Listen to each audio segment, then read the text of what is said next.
राधे राधे दोस्तों, आज मैं आपको धर्मराज जी की कहानी सुनाऊंगी। एक बुढ़िया माई थी। व्रत नियम तो बहुत रखती थी। एक दिन भगवान के घर से यमदूत लेने आए। बुढ़िया माई यमदूत के साथ चली गई।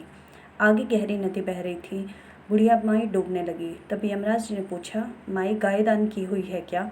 तब बुढ़िया माई ने मन में गाय माता का ध्यान किया तो गाय माता उपस्थित हो गई। गाय की पूंछ पकड़कर बुढ़िया माई नदी पार हो गई। आगे गई तो काले कुत्ते खाने दौड़े। तब यमराज ने पूछा, कुत्ते को रोटी दी है क्या? बुढ़िया माई ने कुत्ते का ध्यान किया तो कुत्ते चले गए। आगे चली तो काले कौवे बुढ़िया माई को चोंच मारने लगे।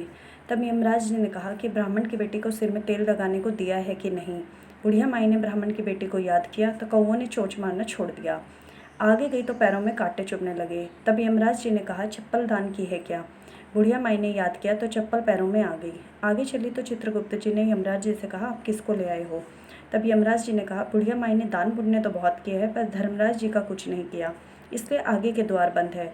तब बुढ़िया माई बोली कि मुझे 7 दिनों के लिए धरती पर जाने की आज्ञा दो।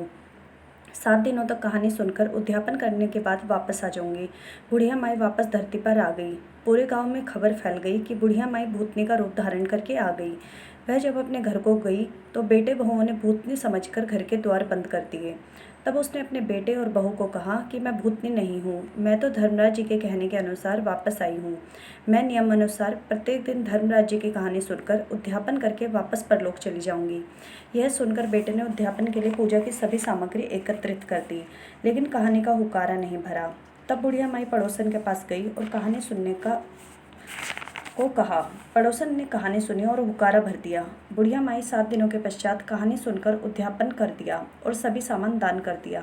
तब धर्मराज जी ने बुढ़िया माई के लिए धरती पर विमान भेजा। विमान देख सभी गांववासी स्वर्ग जाने को तैयार हो उठे। बुढ़िया माई बोली कि मेरी कहानी तो सिर्फ पड़ोसन ने ही सुनी है। तो सभी गांव वालों ने बुढ़िया माई के पाँव पकड़ लिए और धर्मराज जी की कहानी सुनने का आग्रह किया।